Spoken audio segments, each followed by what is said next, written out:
right, welcome, ladies and gentlemen, climate innovators. I know it's been a long series of workshops. Thanks for joining on this and for this one on innovations for climate mitigation through food systems transformations. This workshop is appropriately scheduled right before lunch because we will be talking about the agri-food system, the global agri-food system, the system that puts food on our table, the system that connects producers and consumers through a complex web of markets, trade, and value chains.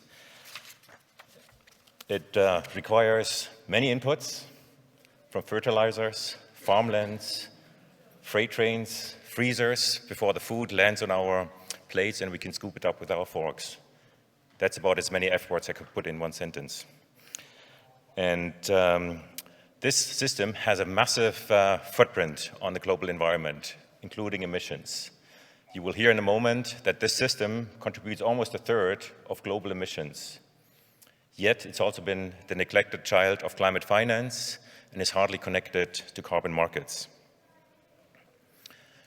So in short, what we see is a system that is currently not compatible for the 21st century and compatible with the climate targets that we have set for ourselves. And that is with respect to adaptation, the shocks and the stresses that will be imposed on the system going forward, but also with respect to the climate footprint that it has, the massive amount of emissions that I just referred to. So what this requires is really a very deep and deep transformation of the system to transform it, to make it compatible, both with respect to adaptation and mitigation, so we can be on a pathway to meet the climate targets that we set for ourselves.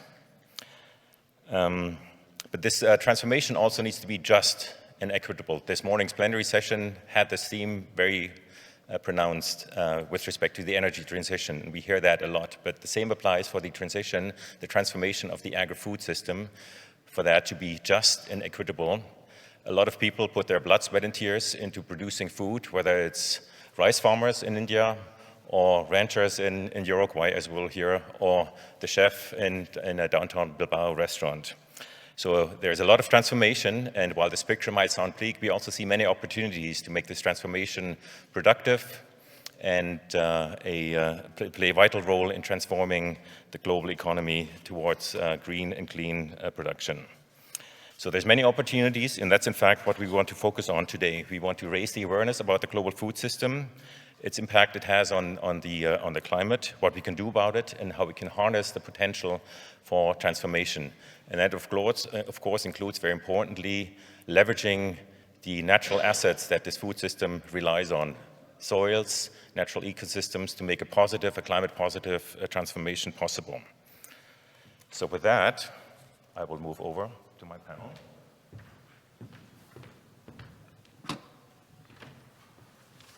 And introduce the themes that we'll cover today. I will introduce the panelists in just a moment. We'll be looking at priority interventions required to transform this food system. We will look at climate finance and what is needed to transform the system. We will look at innovative approaches and how technology can be used to connect producers, smallholders to markets. We will also look at country examples from India and Uruguay, focusing on rice and livestock, and see how innovative approaches can help transform this part of the food system. There's many other aspects of this food system that we cannot focus on in this session, but there's some important elements I think we'll bring out in this session today.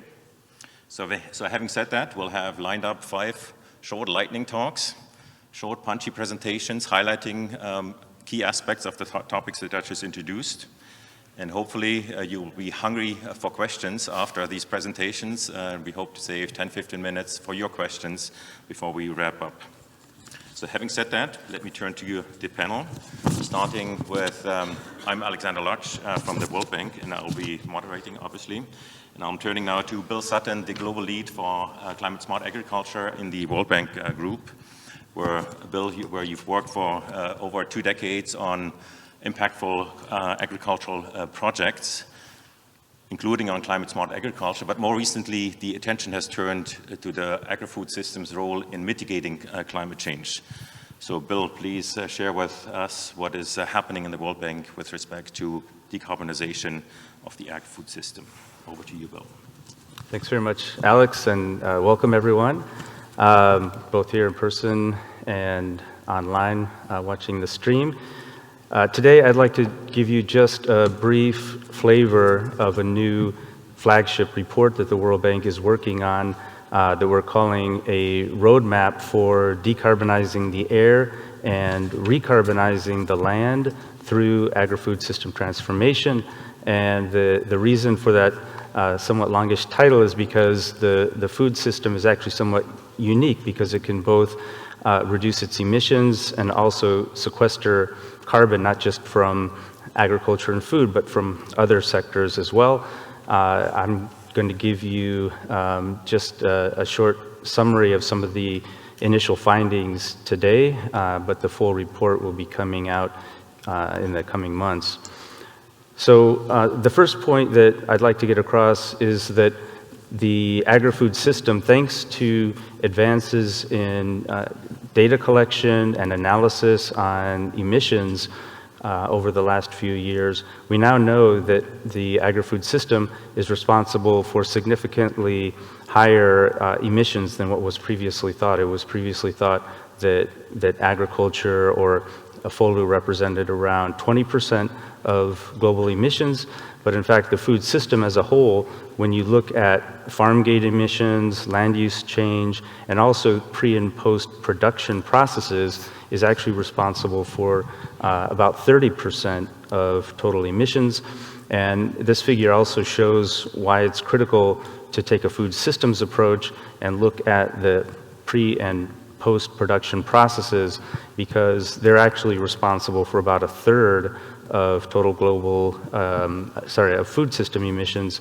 And that includes things like food loss and waste, household consumption of food, food retail, processing, transport, and so on, which are downstream, and also upstream activities like production of fertilizers and pesticides, which are closely related to agriculture. The second point I'd like to make is that through our analysis, what we find is that when you look at agri-food emissions by country income types, what we find is that the majority of agri-food emissions are actually coming from middle-income countries.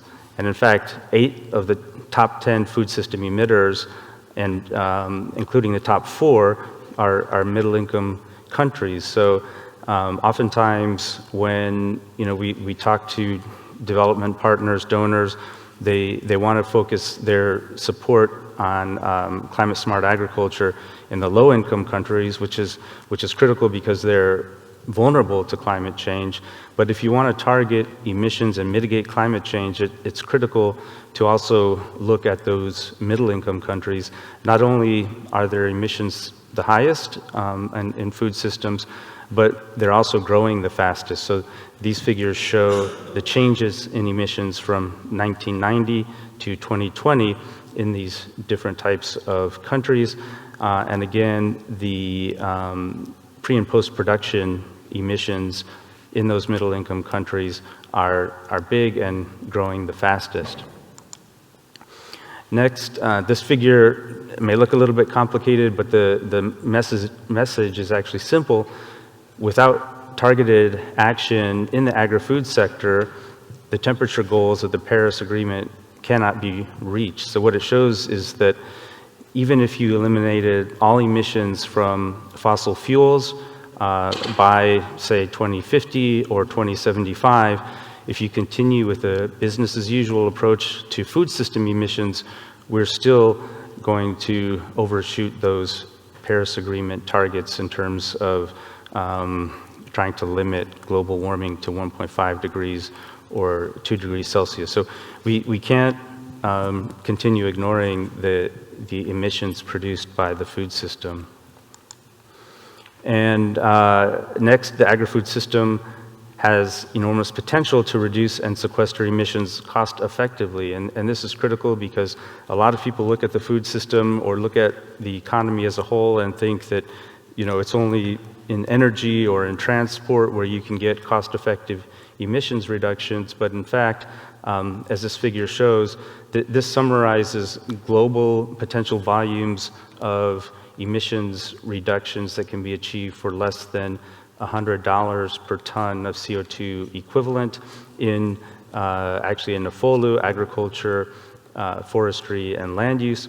There are significant potentials for cost-effective emissions reductions in agriculture from increasing soil carbon, sequestration of carbon from the atmosphere, agroforestry, reducing demand side, especially in high-income countries as well as middle-income, consuming less beef, for example, and then managing forests more sustainably, protecting the forests that we have to preserve the carbon in those forests, which the deforestation we know is primarily related also to agricultural production.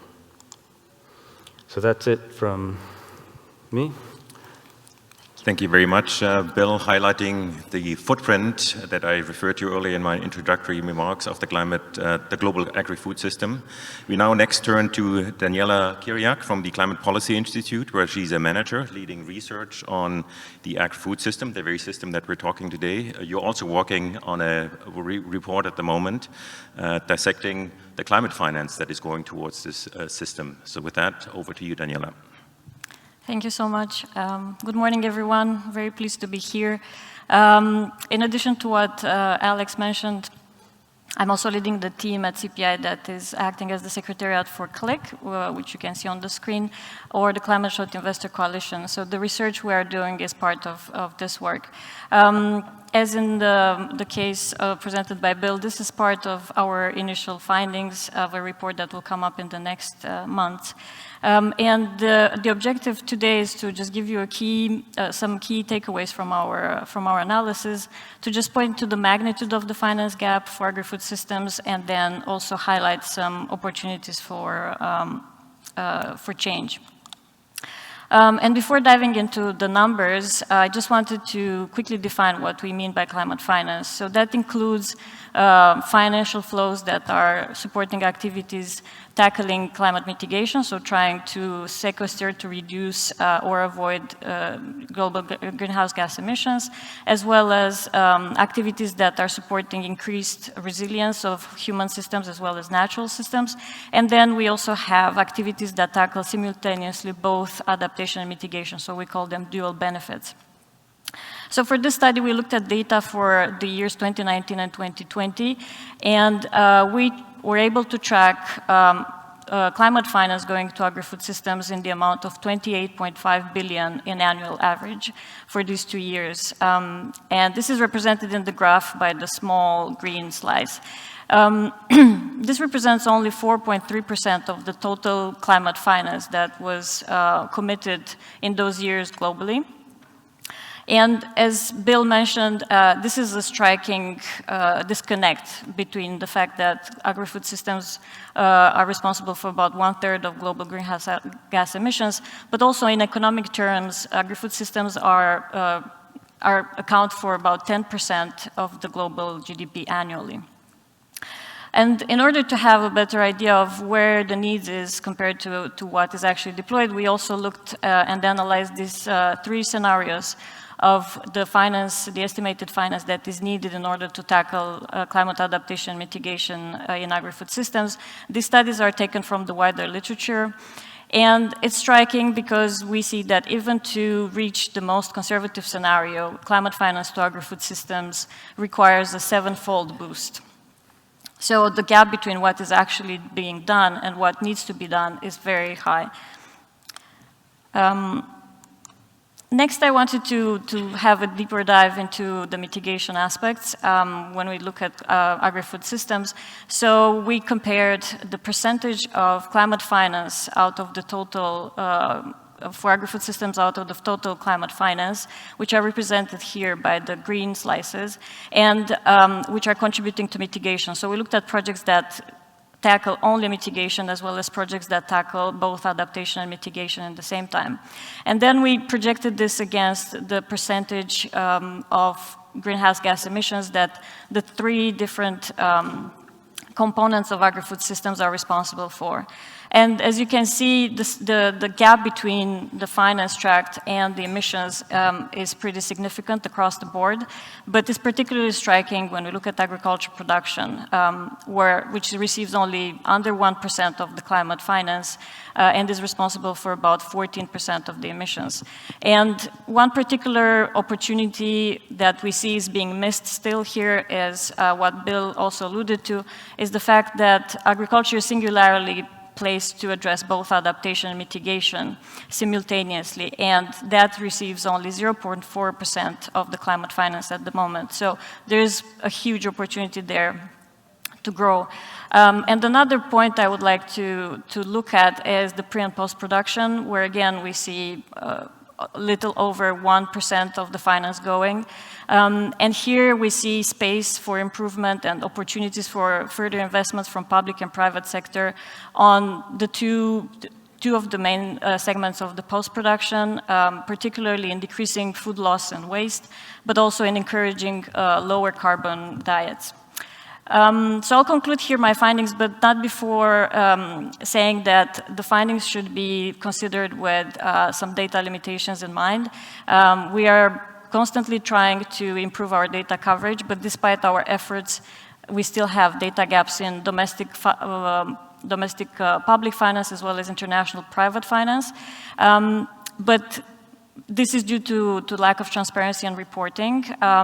But despite that, I hope the findings provide a picture of what is being done, what is the level of known action in the field. Thank you so much. Thank you, Daniela. Even though there may be data limitations, I think the picture that emerges is very clear that the financing needs are vast, and the current financing is not anywhere near where it ought to be given the size of the challenge. We're now turning from finance to more technology and banking, and we turn to Jelmer van der Mortel with Rabobank. We had an initiative with focusing on agroforestry and supporting smallholder farmers, attempting them to use technology and connecting them to carbon markets. Rabobank, as many of you will know, is one of the largest banks servicing smallholder farmers around the world. So Jelmer was in a very privileged position to access this vital group of producers in the agri-food system and connecting them to the markets, one of the shortcomings that we currently observe in the agri-food system. So with that, over to you, Jelmer, please. Thank you, Alex. And as explained by Bill, farmers are responsible for part of the emissions, but also have a great opportunity to sequester carbon. But as mentioned earlier today, we should make sure that this is a just transition and that we take a holistic perspective on this. I would like to share with you a story how we have a very pragmatic way to actually activate and incentivize this climate action by smallholder farmers. Globally, there are more than 500 million smallholder farmers responsible for 80% of the population's, world population's food production. And with agroforestry, there is an intervention that from a holistic perspective can help actually those smallholder farmers. Agroforestry, it's a combination of trees with either animals and/or annual crops. So this can be a coffee farmer in Colombia planting shadow trees. This can be a maize farmer in Uganda also planting mangoes or avocados.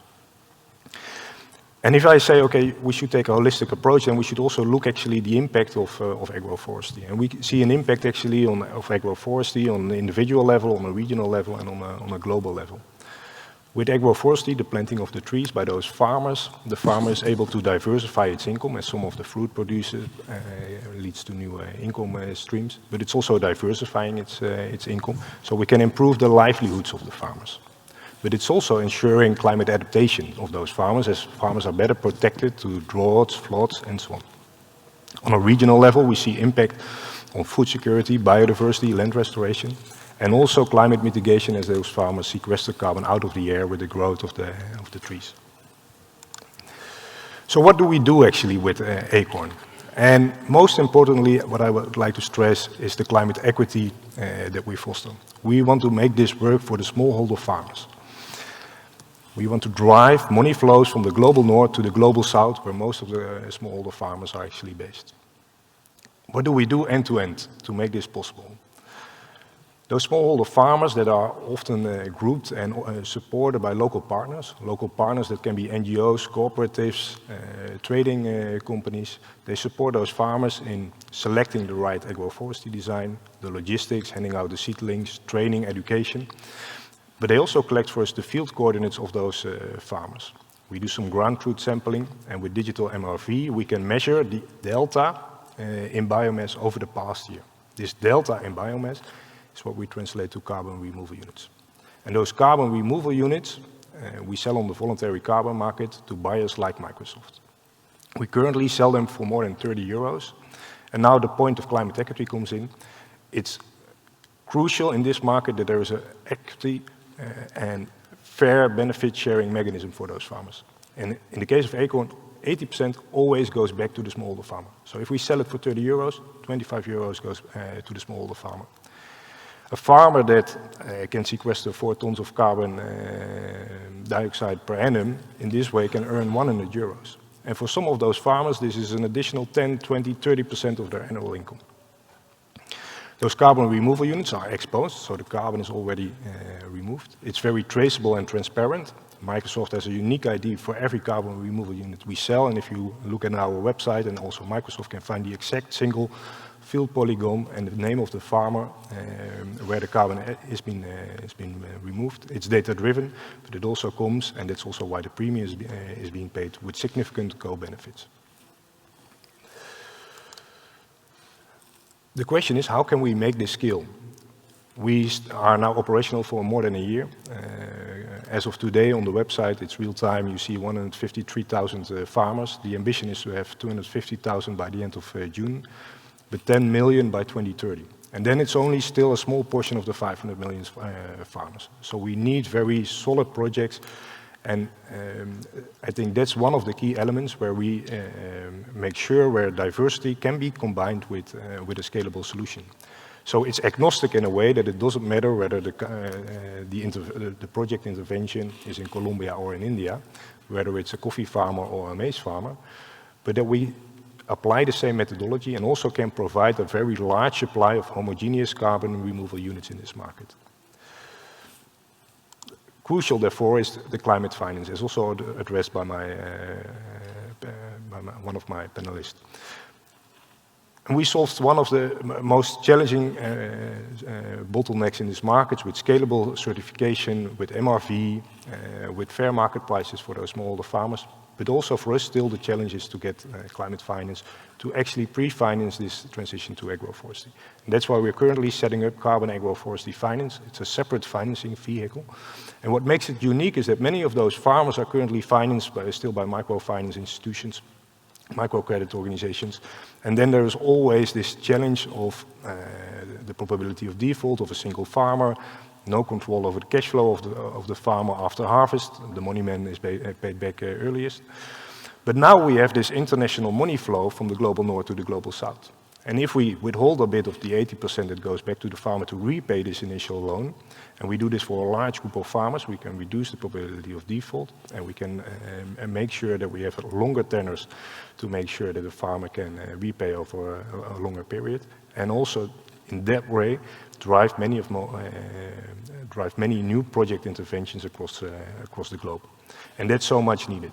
So I would like to stress once more that given the challenges that the agriculture sector is so responsible for many of the emissions, there is also this significant opportunity to sequester carbon with farmers, that we should make it work for smallholder farmers, that we should really enable to reach them on a grassroots level with local solutions that really benefit the smallholder farmer, and that it's key, like my former panelist said, to drive this need for climate finance.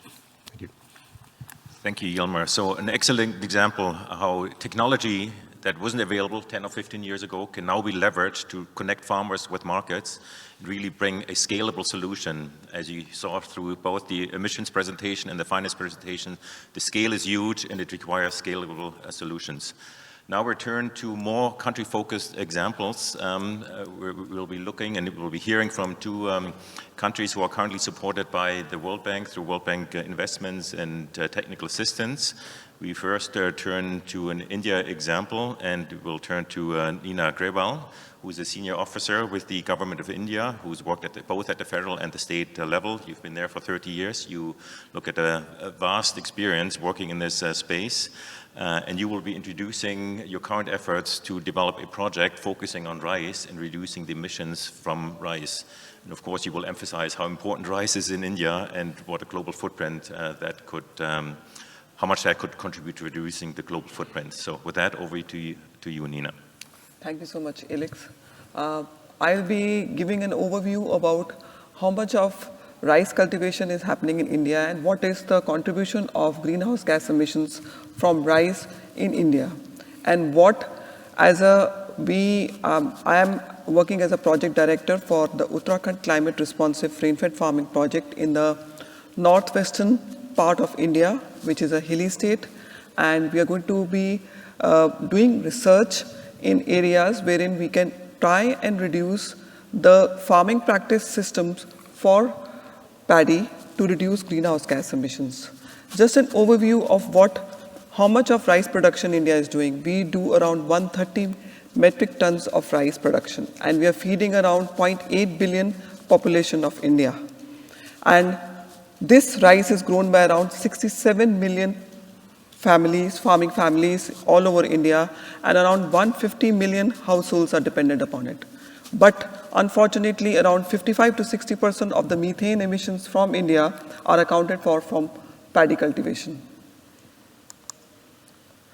We, as I said, I'm talking about the state of Uttarakhand, where a World Bank is doing a research project. We are implementing a World Bank funded project, and we have identified around 100 farming families. There in the hills of Uttarakhand, the farmers are doing upland rice production and lowland rice production. In the lowlands, which are irrigated, the farmers are doing 2 crops of rice. So wherein the project will be working, we'll be trying to reduce and motivate the farmers to move away from the second crop and diversify into other crops. It can be horticultural crop. We'll be focusing in the uplands, we'll be focusing on motivating farmers to go in for millets. Also, through research, we'll be forming a consortia of research organizations with us who will be helping us, motivating the farmers to diversify into the dry seeded rice varieties. Though it has its own downs, because 30%, it has been reported in many cases that 30% of the productivity is impacted if we go for the DSR form of paddy cultivation. But by giving proper technical inputs like herbicide management, proper nutrient management, I think we can overcome this, and the farmers' production can be equal to what they are doing for the transplanted rice paddy. Then we'll be employing precision nutrient management, because we've realized that if we motivate the farmers towards dry seeded rice, they tend to put in more of fertilizers to get more of productivity. So the farmers have to be given training and capacity building that when, where, how much is the dose, and what is the method of applying the right time, the right dose, the method, how do we apply the fertilizers so that it is optimally added and we get the best of results. Also, in this case, is also very important that we need to see the balance between the greenhouse gas emissions, the methane emissions, and the nitrous oxide. Because if the farmer in this wish to increase the productivity, he adds too much of nitrogen, we have issues of too much of nitrous oxide emissions. Also, we'll be promoting alternate wetting and drying techniques amongst farmers. We'll be trying out all these techniques. These are very capital cost intensive. The World Bank project which we are going to do is going to support us in that. Therein, we will be employing water sensors. We'll try and employ water sensors if we could reduce the water levels. Also, laser land leveling, if it is possible, we'll do that also in our farmers' farmlands. Also, we have in India a number of research organizations. We have a government-funded Indian Council for Agricultural Research, who are doing a lot of research on reducing methane emissions from paddy areas, and they are developing a lot of herbicide-resistant varieties, high-yielding varieties. So we are going to partner with them and try and provide these varieties to our farmers. And we hope, because there are a lot of research which has been done by the research organizations in India, and we hope that with all these efforts, we'll be able to reduce around 30 to 50% of the greenhouse gas emissions from paddy. Next. For the purpose of MRV, we are going to create a baseline scenario. We'll be conducting weekly real-time measurements of greenhouse gas emissions from paddy fields. As I said earlier, we'll be trying to monitor the trade-offs between methane and nitrous oxide, because it has the field trials which have been done by a lot of research institutions say that if we go for the DSR system, there is an increase of 10 to 12% of nitrous oxide emissions. So we really need to work on this more. And as I said, and I repeat again, that we'll be going in for precision nutrient management, and we will try to promote diversification of paddy dominant areas, more so to millets or some other crop varieties. Thank you. Thank you, Nina. Another excellent example, and we're starting to get our hands dirty a bit more in our panel, but documenting how technology can be playing a vital role, documenting the impacts that you're achieving through changing of management practices. And just to emphasize, I mean, India is a vast country, vast population with a vast rice production. Making impact in that field could have a major global impact as well. And just to stress that importance, and it was on your slide as well. Before I turn to our last panelist, let me make sure you're getting warmed up for the Q&A session that will start in 5 minutes after the next presentation. So please premeditate your questions for that part of our session. But now let me turn to Cecilia Jones from Uruguay. She's an agronomist, has been also in government for a significant period of time. She's advising the Minister for Livestock, Agriculture and Fisheries in the country, intimately familiar with climate negotiations and livestock management. And as I learned last night, you're also a farmer, a livestock rancher yourself, so you can speak with a lot of credibility about the topic. So with that, over to you, Cecilia. Thank you. Thank you very much to everybody that's here or attending on the web. So yeah, well, I'll continue with specific examples of things that countries are doing to tackle these issues. I want to share some results of a project that it's been going on for a couple of years, and it will continue with some funding of the World Bank on agroecological transitions in sustainable agriculture. The project objective is simple and hard at the same time, is mitigate climate change in livestock production and restore degraded lands. And here I want to stop for 1 second to say that the way we're approaching these actions is to generate science-based evidence of livestock management to reduce greenhouse gas emission, build resilience to climate change, and also restore the pampas ecosystem that is degraded in some areas due to overgrazing. So that includes, 3 big pillars important for our policies at the public level. And my talk will be very brief, and I just wanted to share with you some of the results that we have after 2 full years of this project. We started with a baseline before project baseline, and the results that we've seen after 2 years of work are reduction in 10% of greenhouse gas emissions from livestock production, with a 9% increase in beef production, and also 9% in production and meat and wool from sheep production. This meant a reduction in the intensity of emissions per kilogram of beef of 23%, a 14% decrease in stocking rate, and we were able to do that, resulting in an average net family income increase of 32%. I result that this is average because there were some of the participants, the farmers that participated in the project, had higher increases and some had lower. And I wanted to just use a simple slide with eloquent results of what can be done through changes in management of livestock production. What were the changes that were promoted? We like to summarize this as working with more grass. This livestock production system is based on grazing on natural grasslands.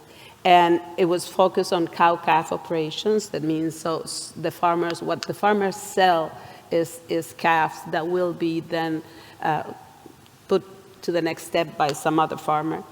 And this is a critical step within the livestock production system because it's the building blocks for everything that comes later on in the chain. We focus on that part of the project, and specifically on techniques that are not intensive in capital, but are very intensive in knowledge. So the way this was achieved was by close technical assistance, a network of technical assistants that were trained in sustainable practices and restoration of natural grassland practices with the families together, redesigning the production units together with the technical advisor. So it's an old-fashioned way. It's not high-tech, but it shows promising results. And the one result that you don't see here and we're expecting to see at the end of the year is to have what happened with the soil organic carbon during this period. We have a baseline, and at the end of this year, we will be able to see if we're able to tie good management practice, working with more grass, allowing the natural grasslands to pump carbon down to the soil, and see if we can achieve those results.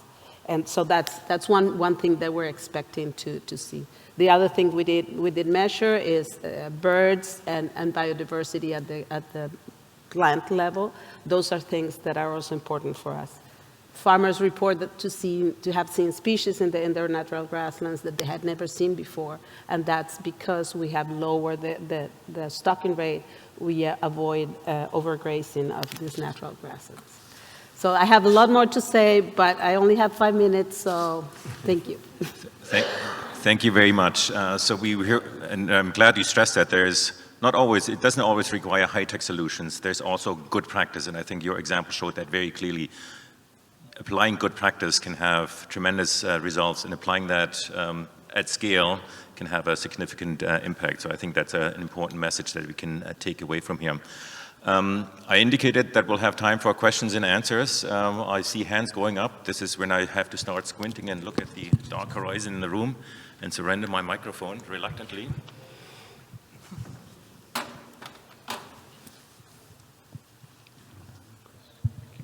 Hi, thank you so much. And this is a question for Cecile, I think. You were talking about carbon management associated with the grass and the feed of the cows, but the greenhouse problem is not coming from the feed. It's coming from the methane emissions that the cow produces. So have you addressed that point? Thank you. We'll take maybe another 2 or 3 questions. I saw there were several out there. Maybe they're in the back, and then they're in the front. Over your shoulder. Yes, thank you. Bill Salas from Regrow Ag, and thank you, panel, for the very interesting discussion and recognizing that there's a disproportionate amount of climate finance that's making it to the ag sector. I guess my question is to the panel is, what are the key barriers for how we can actually get over that disproportionate allocation of climate finance for agriculture, and what's the role potentially of private sector entities that are developing technologies to support voluntary carbon markets that then could help maybe mobilize some of this climate finance in the ag sector? Thank you. Let's take one more there in the back. I see your hand.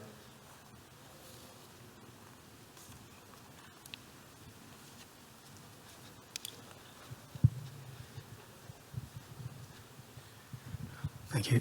Thank you for your insights. I just wanted to ask about regenerative agriculture and the role of carbon credits and biodiversity credits can have on regenerative agriculture and the expansion on that sort of agriculture. Yeah, thanks.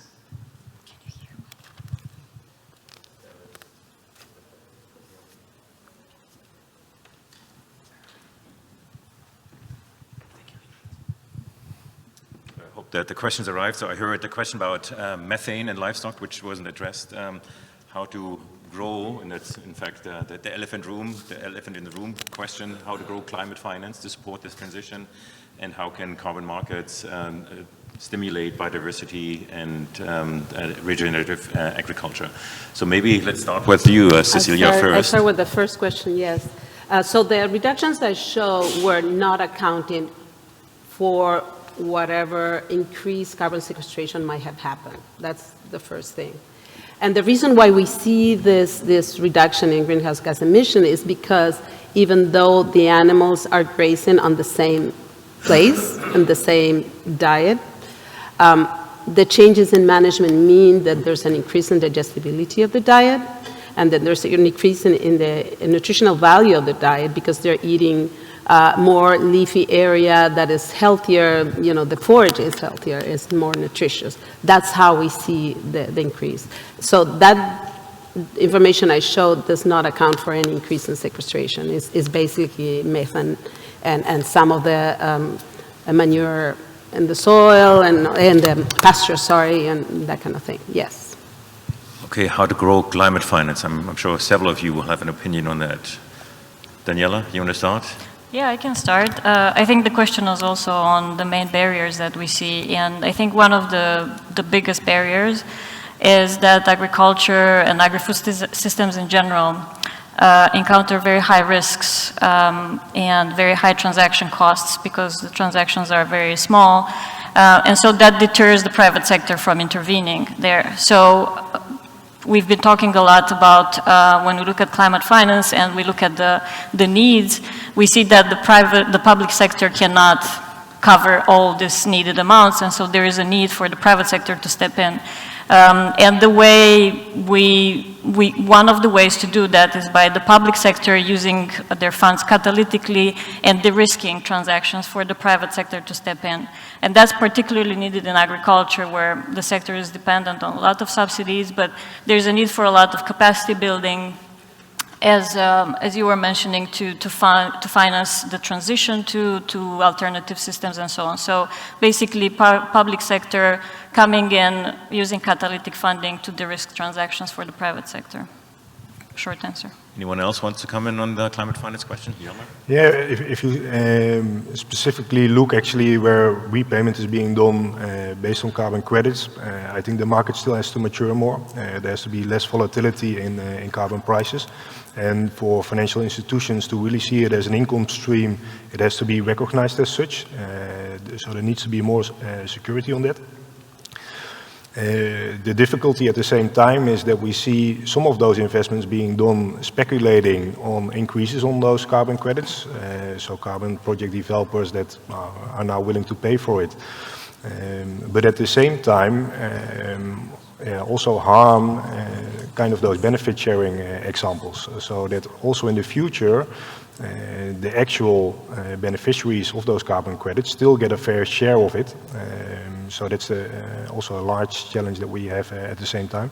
That partly can be solved with floor prices, hedging solutions, but for all those kind of solutions, there need to be more homogeneity in the voluntary carbon market, better clarity on what a carbon credit actually is entailing, and more security on potential off-takers of those carbon credits in the future. Will, you want to come in on this? Yeah, just a couple of additional points. I think, for me, it begins with awareness. I think if you ask the typical person on the street or even colleagues in the World Bank, what the main sources of emissions are, they would point to, energy, transport, manufacturing, things like that. People don't think about agriculture and the food system as a source of emissions. I don't know how many of you knew this before today, that the food system was responsible for 30% of emissions. And then the other part of it is that it only receives a little over 4% of total climate finance and even less for mitigation. So it begins with raising awareness among policymakers, financial organizations, farmers, consumers about what the issue actually is. And I think another aspect of it is the MRV, the measurement, reporting, and verification, compared to other sectors like energy, where you might have a handful of big power plants in a typical country, which are relatively easy to monitor. When you have thousands or even millions of farmers, and you have to monitor what's happening in all of their fields and their livestock, we need to have scalable, cost-effective, but still relatively accurate MRV in order to help crowd in climate finance in the sector. Thank you for those answers. Time keeps on slipping, and I understand we have only a few moments left. But there was another question. It was partly answered, but perhaps, Nina, if you want to come in on that, how to connect markets with agricultural practices. That's a longer-term vision of the project that you're currently preparing. You're focusing on R&D now, but longer term, you want to connect to markets. Maybe a few thoughts on that. Yeah, definitely. I think carbon markets is one which the farmers can focus on. And as Rubber Bank has been talking about, we can even think about agroforestry and also soil carbon, because in India, when we talk about soil carbon, we are deficient in soil carbon. So if the farmers are able to sequester more soil carbon, they can actually tap the markets. But the problems, as Will has also pointed out, are many. The farmers are very small. They are, we need to aggregate the farmers. We have to have good MRVs to measure the soil carbon annually. And we need to get, as Rubber Bank has been saying, to get a fair price to the farmers so that they are motivated, that they can get good price from the carbon market. And definitely the transaction cost, the whole procedure, the accreditation and getting the credits, it's such a lengthy procedure for the farmer.